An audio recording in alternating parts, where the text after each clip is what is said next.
What's up, everybody? My name is Max, and these are my ideas on how we can use our psychology and our physiology to be a little bit healthier and a little bit more productive every single day. What I wanted to share with you today is the technique that I'm using to break a 20-year porn addiction and how you can do the same. That's coming up.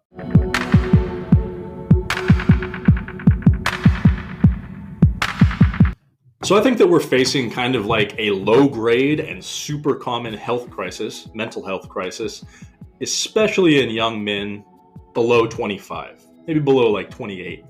And that's porn addiction. You know, it doesn't seem like something that's so bad. It seems like every guy watches a little bit of porn, and plenty, if not most girls, watch some porn. And that's fine, except for the catch is that this isn't your dad's porn. This isn't the porn of Playboy and a VHS tape once every 3 days. This is infinitely dirty, infinitely expansive and plentiful porn out there on the internet that's highly immersive, that's high def. Sometimes it's even VR, right? So there's porn that's just the most absorbing that it could possibly be. And that has a profound effect on the brain, specifically on a young brain, if you were somebody that was exposed to porn as your first sexual experience.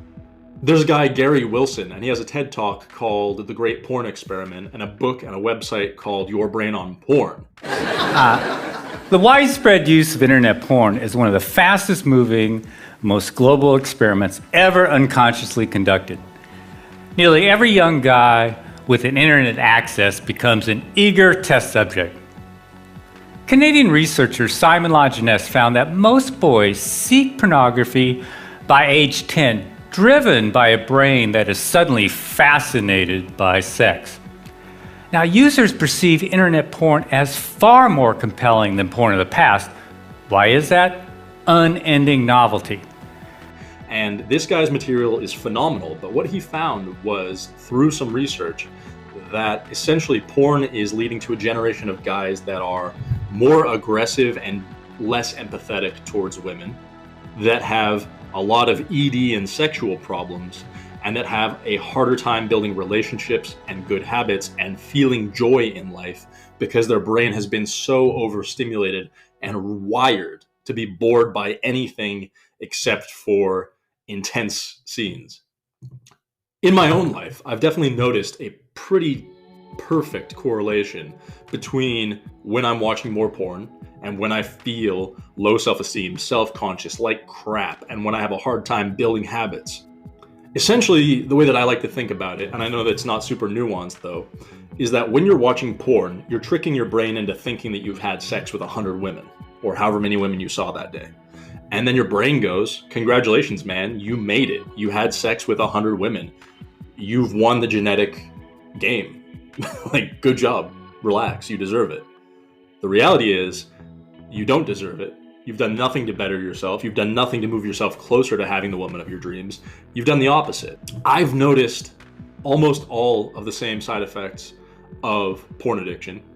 I was exposed to porn at a super young age through a virus that got installed on my very first computer. So when I tried to quit, I pretty much found that the main resource on the internet was the sort of NoFap movement. And this is a movement of guys who, at varying levels of intensity, encourage people, men, to stop watching porn, to stop masturbating usually, and sometimes to even stop orgasming even with a partner.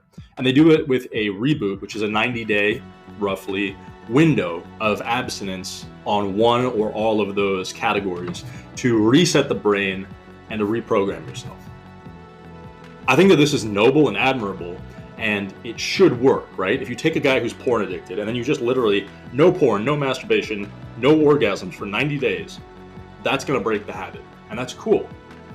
Except for there's one catch. I feel like most guys that try it fail and end up feeling guilty because it's the equivalent of getting a morbidly obese person with a terrible diet who doesn't even walk every day, and then saying, I want you to eat completely clean, only drink water, and do rigorous workouts for an hour a day, every day for 90 days.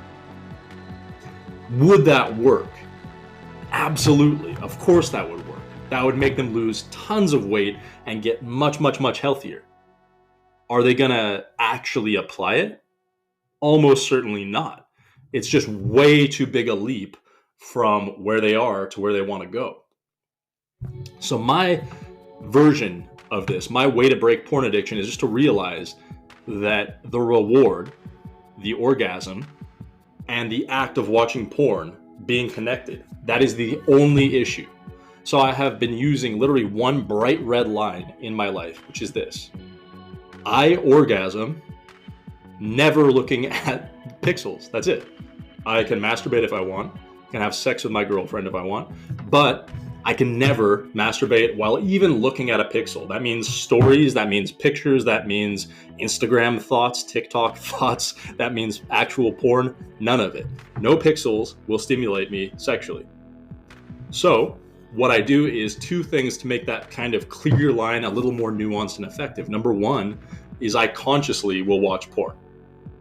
So if I'm watching it, I will consciously be wearing clothes and just watch it without getting off.